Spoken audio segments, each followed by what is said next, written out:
আমরা আমরা একেবারেই সন্তুষ্ট নই। আমরা পরিষ্কার করেই বলেছি যে আমরা ডিসেম্বর কাট আউট টাইম, ডিসেম্বরের মধ্যে নির্বাচন যদি না হয় তাহলে দেশে।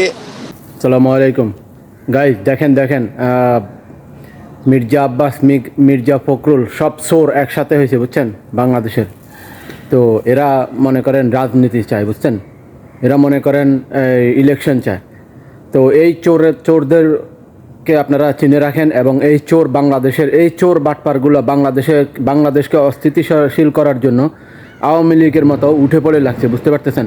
যারা ইলেকশন দিবে, এই করবে সেই করবে, আর কিছু এই বাংলা চোরের জাতি আছে এদের পিছনে দেখেন, যেগুলো এই যে সাপোর্ট করতেছে আর কি, পিছনে দাঁড়ায় রয়েছে, এগুলো হইলো সব চোর বাটপার।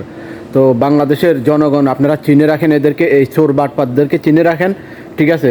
এবং প্রবাসীরা যেখান থেকে পারেন এই চোরদের বিরুদ্ধে আপনারা আন্দোলন শুরু করেন, ঠিক আছে। মাঠে ঘাটে নামতে না পারেন, অনলাইনে শুরু করেন। এদের এই চোর বাটপারদের চিনে রাখেন এবং এদের বিরুদ্ধে কিছু বলেন, ঠিক আছে। আমরা ডক্টর ইউনূসকে চাই,